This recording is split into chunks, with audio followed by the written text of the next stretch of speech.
देखिए, बिहार की बात करें और पर्टिकुलरली अगर जिस क्षेत्र में हम लोग हैं इस क्षेत्र की बात करें, रूरल एरियाज की बात अगर हम लोग करते हैं, तो मुझे लगता है कि ऑनलाइन का जो एक्सेप्टेंस है पूरे देश के लेवल पर, पर्टिकुलरली रूरल इंडिया में, ये कोरोना के समय में हुआ है।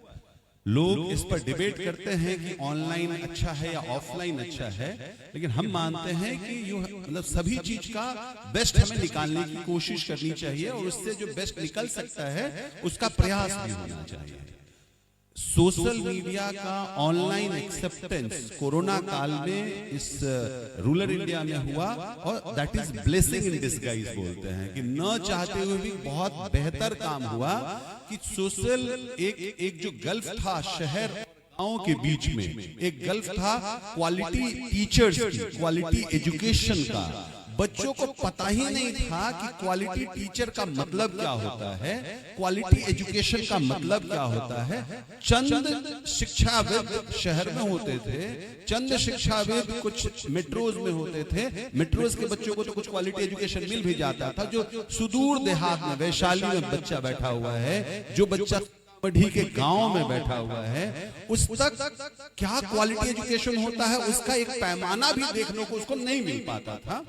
मुझे लगता है कि कोरोना काल, ऑनलाइन एक्सेप्टेंस जो कोरोना के काल के बाद ही पूरे देश में और पर्टिकुलरली रूरल इंडिया में हुआ है, एक तरह से वो ब्लेसिंग इन डिस्गाइज था। मैं एग्जांपल आपको देख के बताता हूं। जैसे अभी सरकार के लिए बहुत आसान होता है बोल देना कि ठंडा बढ़ गया है, पढ़ाई बंद कर दिया जाए, स्कूल बंद हो गया। अब वो बच्चा अपने घर में रहेगा तो क्या करेगा? जो विद्यालय अब थोड़ा बेहतर कर पा रहे हैं, जो अपने आप को इक्विप्ड कर लिए हैं, उन्होंने ऑनलाइन क्लासेस शुरू कर दिया। कम से कम बच्चा उससे जुड़ा हुआ। एक दूसरा, बच्चे को अब ये आभास हो गया है कि क्वालिटी एजुकेशन का मतलब क्या होता है, क्योंकि वो YouTube पे जाके वो ऑनलाइन कुछ क्लासेस को देखकर उसको इस बात का वो कंपेयर कर पाता है कि अच्छा पढ़ाई का मतलब ये कॉन्सेप्ट जानना हमारे लेवल पर आवश्यक है। और चंद शिक्षक ही सही, लेकिन वो ऑनलाइन में बहुत सारे बच्चों को एक साथ पढ़ा पाते हैं, तो बच्चा कंपैरेटिव एनालिसिस करना समझ गया, कम से कम सीख गया। जिनको अच्छे शिक्षक मिल ही नहीं पा रहे थे, कम से कम ऑनलाइन ही सही, ऑनलाइन वो उसको कंपैरिजन तो कर पा रहा है। तब अपने शिक्षक के पास जाकर अपने शिक्षक से वो कुछ क्वेश्चन कर पाता है, उनसे वो मैं एक्सपेक्ट कर पाता है कि आप भी इस लेवल का हमें पढ़ाइए। और मैं आपको बता दूं कि ऑफलाइन शिक्षा का कोई तोड़ नहीं है। यू नीड, मतलब ऑफलाइन शिक्षा से बेहतर कुछ नहीं हो सकता है, लेकिन अब इस देश को अगर आगे बढ़ना है तो हाइब्रिड मोड में जाना ही पड़ेगा। इस देश को आगे बढ़ना है तो उनको AI चैट GPT पर जाना ही पड़ेगा। You don't have a way out. अगर इस देश को आगे बढ़ना है तो बच्चे को कोडिंग सीखना पड़ेगा। इंटरनेट से बेस्ट, उससे पावरफुल चीज आज पूरे विश्व में नहीं है, तो इंटरनेट के बेस्ट खूबियों को जानना पड़ेगा। लेकिन साथ में ये कॉशस भी रखने की आवश्यकता है कि हम इंटरनेट के बेस्ट चीज को जान तो रहे हैं, लेकिन उसके जो अलग पहलू है, उसका एक जो माइनस पॉइंट्स है, हर का मतलब हर कॉइन्स का दो पहलू होता है, तो उसके जो माइनस पॉइंट्स हैं उससे भी बचने का ध्येय बच्चों को बताना। हम लोग जब पढ़ते थे तो एक कॉन्सेप्ट हुआ था, पहले हम लोग मानते थे कि गुरु ही शिक्षा का एक माध्यम है, उसके अलावा कुछ था ही नहीं। जो गुरुजी पढ़ा दिया वही हो गया। पहले हम लोग बोलते थे कि मतलब गुरु स्टेज पर गुरु जो बोल दिया हो गया। अब है गाइड ऑन द साइड। अब बच्चे के को मिलके बताने की आवश्यकता है। बहुत सारे ऐसी चीजें हैं जो कि गांव लोगों को, गांव में जो रूरल इंडिया, अगर जब तक देश में हमारा गांव विकसित नहीं होगा तब तक आप अपेक्षा नहीं कर सकती है देश प्रोग्रेस करेगा। और गांव को विकसित करने में मुझे लगता है कि पिछले 3-4 सालों में जब से ये सोशल मीडिया एक्सेप्टेंस हुआ है, मैं तो देख पा रहा हूँ वैशाली में जब बच्चों को पढ़ाता हूँ, मैं दूसरे जगहों पर जाकर बच्चों को पढ़ा रहा हूँ, लोग अब डिमांड करना शुरू कर दिए हैं कि मुझे भी उस तरह का एजुकेशन चाहिए। And we have started doing those experiments in our school. तो मुझे लगता है कि ऑनलाइन व्यवस्था भी बहुत आवश्यक है, हाइब्रिड मोड में जाने की आवश्यकता है पूरे देश के एजुकेशन को और एक कंपैरेटिव एनालिसिस, जो हर चीज का बहुत कंपैरेटिव एनालिसिस करने के लिए जब बच्चे को वो लेवल पता होगा तो जाके वो अपेक्षा करेगा। जब वो अपेक्षा करेगा, जो उनको प्रोवाइड करे उनसे अपेक्षा करेगा, तो वो उसको करने की कोशिश करेंगे और कोशिश कामयाब होती है। तो मुझे लगता है कि ऑनलाइन ऑफलाइन दोनों का हाइब्रिड मोड होना चाहिए। जब विषम परिस्थिति हो, पूरा देश बंद होता है, उस दिन भी बुद्धा वर्ल्ड स्कूल के बच्चे क्लास करते होते हैं। भारत बंद किसी ने अनाउंस कर दिया, उस दिन में बच्चे अपने घर पर बैठ कर पढ़ाई करते होते हैं। कंटिन्यूटी ऑफ एजुकेशन हो पाता है। अभी इससे पहले हमारे पूर्व वक्ता ने मैम ममता रानी मैम ने एक चीज बताया कि क्यों सेशन लेट हो जा रहा है। सेशन लेट होने का कारण है कि हमारे पास इंफ्रास्ट्रक्चर की कमी है हमारे देश में। विद्यालय को 1 महीना के लिए ले लिया जाता है कि एग्जामिनेशन कराना, आप ना नहीं कह सकते हैं, उससे बच्चे का पढ़ाई इंपैक्ट हो जाता है। लेकिन अगर उसी समय हम ऑनलाइन मोड का इस्तेमाल करें, हम सरकारी विद्यालय में भी उस तरह की फैसिलिटी प्रोवाइड करनी चाहिए। प्राइवेट स्कूल्स में तो हम लोग करते ही हैं। जैसे ही किसी कारण से हमारा बंद हुआ, हम ऑनलाइन मोड में जाकर बच्चे का सिलेबस कंप्लीट करवा सकते हैं, उनको होमवर्क दे सकते हैं, हम उनको मॉनिटरिंग कर सकते हैं। तो एक कहते हैं ना, बाधाएं जितनी भी आए हम स्वागत करते जाएं। हम लोग विद्यालय गान का भी ये पाठ है। सो वैशाली की ज्ञान भूमि के प्रज्वल पावन प्रांगण से फैलाए आलोक कर्म का हम समाज के कन-कन में। तो समाज में अगर कन-कन में आपको शिक्षा का लहर जगाना है, तो सारी विषम परिस्थितियों के बावजूद you have to find the solution, you have to be a part of a solution. तो परेशानी है, इंफ्रास्ट्रक्चर की कमी है, बहुत सारे और संसाधनों की कमी है। बिहार सरकार ने फंड एलोकेशन कम करता है, इंफ्रास्ट्रक्चर नहीं डेवलप हो पा रहा है। लेकिन जो पॉसिबिलिटी है, एक शिक्षक तो उस विद्यालय में है, आपका इंफ्रास्ट्रक्चर चला गया, इंटेंशंस अगर क्लियर है तो कोई चीज रोक नहीं सकता हमें आगे बढ़ने से। तो मुझे लगता है कि ऑनलाइन ऑफलाइन शहर और गांव के जो दूरी था उसको पाटने का काम किया है। क्वालिटी टीचर्स की उपलब्धता दूर सुदूर देहात में भी प्रोवाइड किया है।